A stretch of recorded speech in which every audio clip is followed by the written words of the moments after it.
ഛത്തീസ്ഗഡിൽ മാധ്യമപ്രവർത്തകനെ കൊലപ്പെടുത്തി മൃതദേഹം സെപ്റ്റിക് ടാങ്കിൽ തള്ളി. സ്വതന്ത്ര മാധ്യമപ്രവർത്തകനായ മുകേഷ് ചന്ദ്രേക്കറാണ് കൊല്ലപ്പെട്ടത്.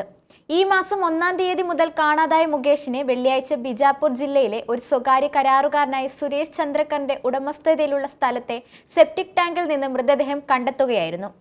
സംഭവത്തിൽ 3 പേരെ അറസ്റ്റ് ചെയ്തിട്ടുണ്ട്.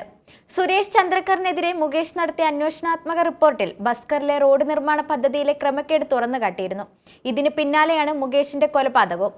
അതേസമയം സുരേഷ് ചന്ദ്രേക്കറിനെ ഇനിയും പിടികൂടിയിട്ടില്ല. ഇയാൾ ഒളിവിലാണെന്നാണ് പോലീസ് പറയുന്നത്. മുകേഷിനെ കാണാനില്ലെന്ന സഹോദരന്റെ പരാതിയിൽ മൊബൈലിലെ അവസാന ടവർ ലൊക്കേഷൻ സുരേഷ് ചന്ദ്രേക്കർ എന്ന കരാറുകാരന്റെ കെട്ടിടത്തിന്റെ മുറ്റത്തായിരുന്നുവെന്ന് പോലീസ് കണ്ടെത്തി. ഇവിടെ പുതുതായി നിർമ്മിച്ച സെപ്റ്റിക് ടാങ്ക് കണ്ട് സംശയം തോന്നിയ പോലീസ് തുറന്ന് പരിശോധിച്ചപ്പോഴാണ് മുകേഷിന്റെ മൃതദേഹം കണ്ടെത്തിയത്.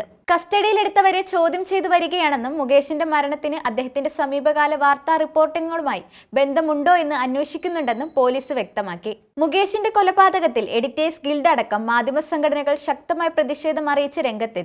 സംഭവം വിവാദമായതോടെ ഛത്തീസ്ഗഡ് മുഖ്യമന്ത്രി വിഷ്ണുദേവ് സായ് വിഷയത്തിൽ പ്രതികരണം നടത്തി. മുകേഷിന്റെ മരണത്തിൽ അനുശോചനം രേഖപ്പെടുത്തിയ മുഖ്യമന്ത്രി കുറ്റവാളികൾ ആരായാലും വെറുതെ വിടില്ലെന്നും പറഞ്ഞു. മേഖലയിലെ പ്രശ്നങ്ങൾ കേന്ദ്രീകരിച്ച് ബസ്താർ ജംഗ്ഷൻ എന്ന പേരിൽ ഒരു യൂട്യൂബ് ചാനലും മുകേഷ് ചന്ദ്രേക്കറിന്റെ ഉടമസ്ഥതയിലുണ്ട്. 1.59 ലക്ഷം സബ്സ്ക്രൈബേഴ്സുമാരും ഈ ചാനലിനുണ്ട്. 2021 ഏപ്രിലിൽ മാവോയിസ്റ്റുകാർ തട്ടിക്കൊണ്ടുപോയ CRPF കോബ്രോ കമാൻഡർ രാകേശ്വർ സിംഗ് മൽഹാസിനെ മോചിപ്പിക്കുന്നതിൽ മുകേഷ് നിർണായക പങ്ക് വഹിച്ചിരുന്നു.